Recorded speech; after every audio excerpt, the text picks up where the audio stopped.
Mlalelo wami, kuphi nakuphi la kufuneka khona lo mbuso njengamanje ngiyakubingelela ukubingelela wena-ke umathinta wacebo izintombi zimqomela amahlakha abanye zibaqomela imali uthi uwazi. Ngabe usuku lakho lokuqala uyancotha upress subscribe button, ushare uphinde ucomment. Okukhulu nakho konke ulike ividiyo yethu khona uzobona abantu abaningi.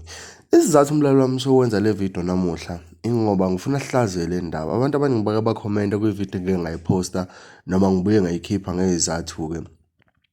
Yale nsizwa eshingayo laphana noma ekhuluma isho ukuthi uNgizwe akahlanye ekhanda mawuthi uyahlanya iphi ingozi yokuhlanya yona iyisiqhwaga nayo ingozi yokuthi iyisiqhwaga. Le nsizwa ngibona ngathi u70% yayivele imsophile uNgizwe.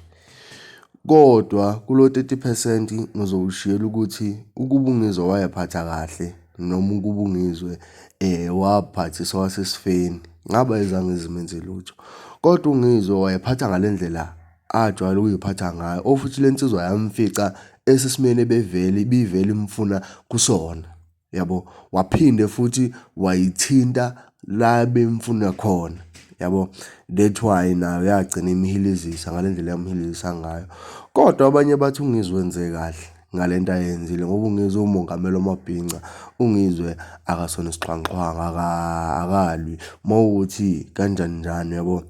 So abanye abantu bathi hhayi uPhakele befuna ukubuka. uPhakele awachaze ukuthi hhayi ningayiphambanisi le nto. uNgizwe kudala edelela abaholi, kudala edelela obaba, kudala edelela iy'nduna, edelela amakhosi, kubukwe edelela ngisho abaholi baye ANC la yiyona, yabo. Akhona amavidiyo aPhakeluMthakathi esho njalo, ofuthi uPhakela akakhulumeli indaba yanamhlanje, bekhulumela nendaba yakudala.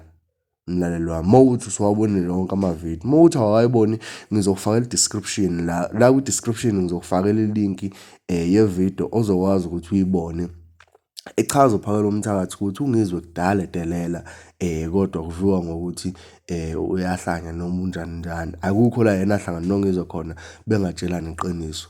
Kodwa-ke mlaleli wami, asihlangane laphana kwi-comment section ngizwe ukuthi wena ngampela uma ukuthi usulubonile uvo lukaPhakeluMthakathi kuthini ukuphawula kwakho ngalesiga lesi esehlela uNgizwe ukuthi egcine ekhulunywa kabi lapha emngcwabeni kamntwana kaPhindangene, njengoba-ke kwase kuthiwa engashawa engaqedzi inyanga yonke, yabo. Asihlangane laphana kwi-comment section ngizwe uvo lakho. Ungakhohlwa ukusubscribe, ushare uphinde ucomment, ulike ividiyo yethu ukuze kube yiyona ehamba phambili. Danko.